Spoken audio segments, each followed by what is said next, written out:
Hi there, it's Carolyn here. Welcome to my channel where my goal is to inspire you, to motivate you, to get you to look at things a wee bit differently. And along the way, I'm hoping that we'll have some fun together. Today is a video in the series of Extraordinary Women.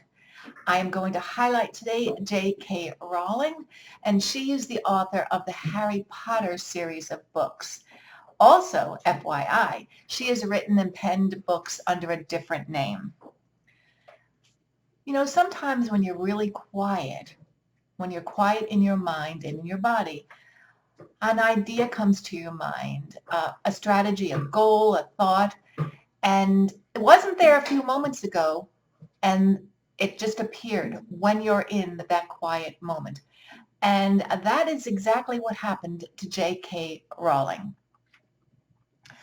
But first, let's look at what we know of J.K. Rowling. Her known facts are she's a British author. She was a single mother. She had no food and lived on welfare, aka the dole in the UK. Her manuscripts were rejected 12 times. 12 times.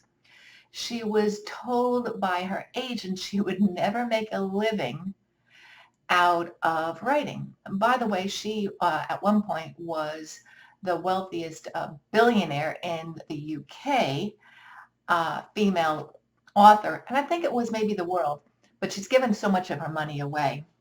There are 8 books in the Harry Potter series. She's written under other names, as I mentioned, and she's brought her adventures to Disneyland and Disney World.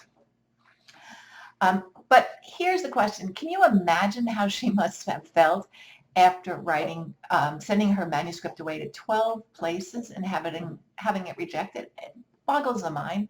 I mean, 3 or 4 times you question, or I would have questioned, is this worth me pursuing? By the time 10 or 11 or 12 came along rejections, I would have really, really considered it. I would have been really quiet and made that decision. But let's also, what I want to do also is look at things that we don't know or that are not well known about Ms. Rawlings. She worked and she taught English in Porto in Portugal. She worked for the Chamber of Commerce in Scotland, and she worked for Amnesty International in London while she lived in Manchester, which is quite a distance away, and that's a train journey away. I can't imagine that she commuted, but who knows, maybe she did. But here's the interesting point. She actually got the idea of Harry Potter and this character while she was in London because her train had been delayed for 4 hours and she was quiet, and this idea came into her mind. And this all leads me back to my opening statement that so much can evolve if you're quiet. And that's difficult for so many people, me included, because we always are taught that we need to be doing something, whether it's physical or mental. We have to be working, and that's a Western philosophy. Sadly, it's in a Western philosophy.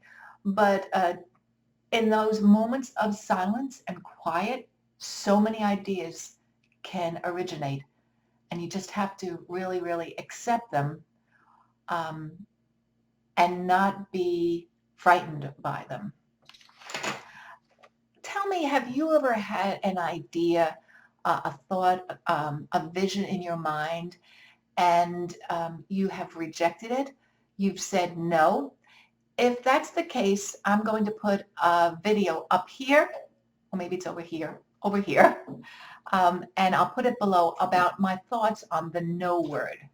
But back to this thought with J.K. Rowling. If you are quiet, then ideas come to your mind, and you just have to be free and open and willing to explore them. And finally, I'd like to close with a statement from J.K. Rowling. Happiness can be found even in the darkest of times if only one remembers to turn on the light.